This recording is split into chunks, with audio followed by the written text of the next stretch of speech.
Fala aí pessoal, aqui quem fala é Steve Games, mais uma vez. E eu vou mostrar pra vocês como botar mods no Minecraft. Primeiro eu vou no Play Store.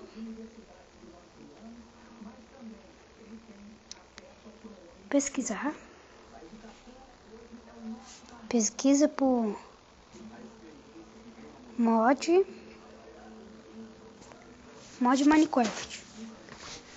Não é esse mod for P, é o de baixo, mod for Minecraft P. Baixo, abre, vai ter um monte. Herobrine Retum, vou ver como é que é isso aqui. Não. Creative mais, vamos ver. Creative mais tem mais coisas. Eu vou nesse daqui.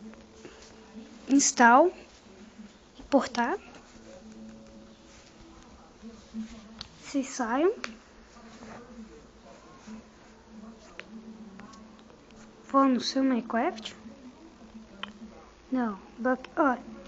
Backlash eu vou dar na descrição do vídeo como baixar. Não botar não. Eu vou mostrar como baixar. Aí vocês vão aqui na chavinha. Baixa opções Restart Current. Os seus aqui vão estar modo de segurança ligado. Desligam. Que Enable Mod Script Support, vocês ligam. Minage Mod PScript. Que ó, já tem um too many itens. Enable, vocês clicam.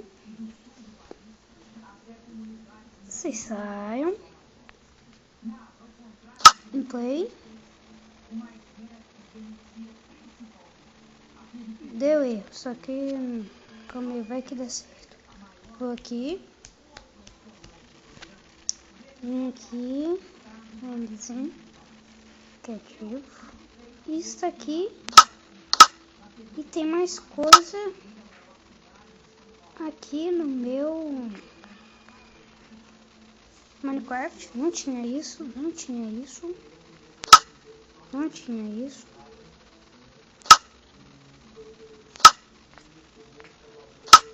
Não tinha isso, não tinha isso. Então, pessoal, isso é só. Então,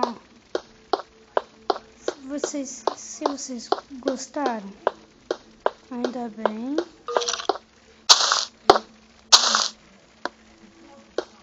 Vocês botam em gostei.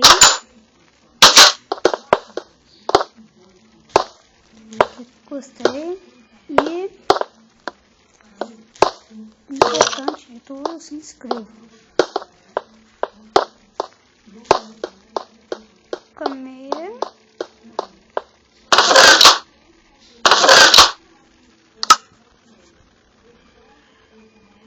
Então, isso é só. E tchau pra vocês.